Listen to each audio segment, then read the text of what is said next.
Rumpa with Pinki চ্যানেলে নতুন একটি ভিডিও নিয়ে চলে এসেছি। দেখো, ভাবছো হয়তো আমি কোথায় যাচ্ছি। আমি যাচ্ছি আমার অফিসে, মানে আমার পুরনো অফিসে, যেখানে আমি আগে কাজ করতাম। তো বেবি হওয়ার পর ম্যাটারনিটি লিভও ছিল আমার। তারপরে যখন ম্যাটারনিটি লিভটা আমার শেষ হয়, তারপরে আমি রিজাইন দিয়ে দিই, কারণ আমার বাচ্চার দেখাশোনা সব কিছুর জন্য আর কি। তো এখন আমি সেই জবটা করছি না, কিন্তু এখানে মানুষগুলোর সাথে আমার এমনভাবে একটা অ্যাটাচমেন্ট হয়ে গেছে, মানে সেটা কোনোভাবেই আমি ভুলতেও পারি না, আর ওরাও ভুলতে পারে না। সেই জন্য আমি যখনই আসি আমার বাপের বাড়ি, ওখান থেকে 10 মিনিটের ডিস্টেন্স আমার অফিস। তো তখনই ওরা আমাকে ডাকে একটু দেখা করার জন্য, বা ওরা আমার ফ্ল্যাটে যায়। তো আমি এসেছি আজকে আমার ওদের সাথে, কালিগদের সাথে দেখা করতে। কালিগ কি বলবো, এখন আর ওরা কালিগ নেই, এখন পুরো আমার ফ্যামিলি হয়ে গেছে। আর দেখো, পৌঁছেও গেলাম আমি আমার অফিস।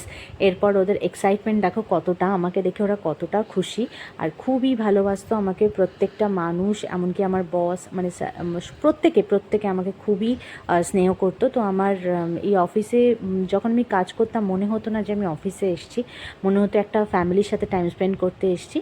তো দেখো, সবার সাথে আমি আনন্দ করছি, কিন্তু এর মাঝেই ওদের তো যেহেতু কাজটা করতেই হবে, সেই জন্য ওরা কাজও করছে, আর তার মাঝে আমরা গল্পও করছি সবাই মিলে। আর এই পাশে দেখো, আমি যাকে টানছি এ হচ্ছে আমার খুব ভালো ক্লোজ একটা ফ্রেন্ড।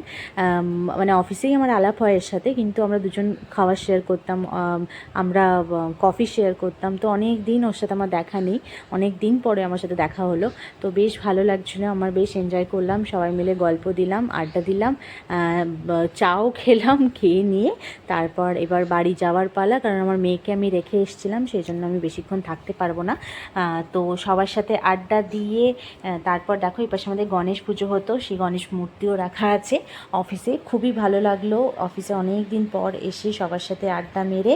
আর এরপর আমাদের আজকে বাড়ি চলে যাওয়ার পালা, মানে আমি দেখা করে এসে আমি বাড়ি থেকে ঘুরে এবার আমরা শ্বশুরবাড়ি চলে যাব আজকে। তো খুবই মনটা ভারী লাগছিল যে অনেক দিন থাকলাম, অনেক দিন থাকার পর আমি যাচ্ছি শ্বশুরবাড়ি। তো যাই হোক, বাড়ি তো ফিরতেই হবে, সেই জন্য আমি চলে গেলাম আমার বাড়ি। দেখো, সবাই টাটা করছে আমাকে। এরপর আমি আমার বাপের বাড়ি গিয়ে ওখানে খুবই মন খারাপ করছিল, কিন্তু যেতে তো হবেই। তো সেই জন্য এবার আমি বাড়ি ফিরেও চলে এলাম।